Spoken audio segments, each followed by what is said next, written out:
Hey everyone, welcome back to the channel. If you're new here, don't forget to hit that subscribe button and turn on notifications so you never miss any updates on the latest and most explosive stories unfolding in South Africa. Today, we've got a major development that's shaking the streets and sending ripples through the community. Members of the Dudula movement have been arrested at Kuz Hospital and are set to appear in court tomorrow. This is not just another arrest, it's a critical moment in the ongoing tensions between the Dudula movement, the authorities, and the communities they claim to represent. The story began earlier this week when Dudula members staged a high-profile protest at Kuz Hospital, a facility that has become symbolic of the larger struggle over access to services, local control, and the enforcement of immigration laws. The Dudula movement, known for its hardline stance on illegal immigration and its self-declared mission to cleanse neighborhoods of foreign nationals deemed to be unlawfully residing in South Africa, has been both praised and condemned in equal measure. To supporters, their community defenders; to critics, their vigilantes operating outside the law. At Kuz Hospital, the situation escalated quickly. Dudula members arrived in large numbers, reportedly demanding the removal of foreign patients and medical staff, claiming that foreigners were overburdening the already stretched resources. Hospital staff and patients were caught in the middle, with many expressing fear and confusion as tensions rose. Witnesses reported shouting matches, intimidation, and moments that threatened to erupt into violence before police intervened. The authorities responded swiftly. Law enforcement officers moved in to restore order, and in the process, detained several key Dudula figures. The arrests have sparked outrage among the movement's supporters, who argue that their members were exercising their rights and that the police acted heavy-handedly. On the other side, government officials have insisted that no one is above the law and that any attempts to intimidate or unlawfully discriminate against foreign nationals will be met with zero tolerance. Tomorrow's court appearance is highly anticipated, and it's expected to be a flashpoint for further protests and clashes. Legal experts note that the charges against the Dudula members could range from public disturbance and intimidation to more serious offences depending on the evidence gathered.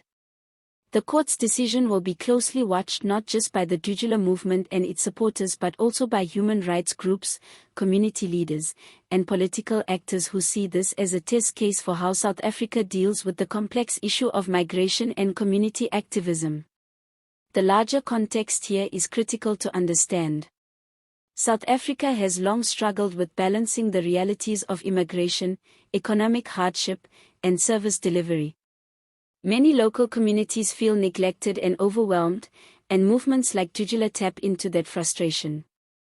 But their methods and rhetoric have also raised serious concerns about xenophobia and the potential for violence. This arrest is a clear signal that the state is prepared to push back against actions it deems unlawful, but it also raises questions about the root causes driving such movements. Social media has been aflame with reactions. Supporters of Dudula are mobilizing for rallies and calling for solidarity with the arrested members, framing them as victims of political persecution. Meanwhile, critics warn against allowing vigilantism to undermine the rule of law and stress the importance of protecting all residents, regardless of nationality, from discrimination and violence. This polarized environment means that tomorrow's court proceedings will be about much more than the legal case. They will be about the future direction of community activism and social cohesion in South Africa. The political implications are also significant. Opposition parties have used the arrests to criticize the ruling party's handling of migration and public safety, calling for stronger policies and clearer enforcement. The ruling party, meanwhile, finds itself walking a tightrope, trying to maintain law and order while avoiding alienating communities that feel ignored and vulnerable. How the government navigates this issue will have ramifications well beyond Kuz Hospital and the Dudula movement. On the ground, community leaders are calling for calm and dialogue. Many acknowledge the genuine frustrations that fuel Dudula's rise but warn against violence and lawlessness.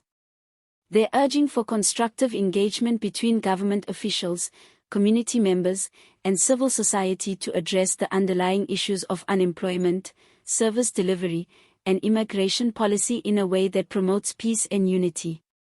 As court day approaches, all eyes will be on the proceedings. Will the legal system send a clear message that lawlessness and intimidation will not be tolerated?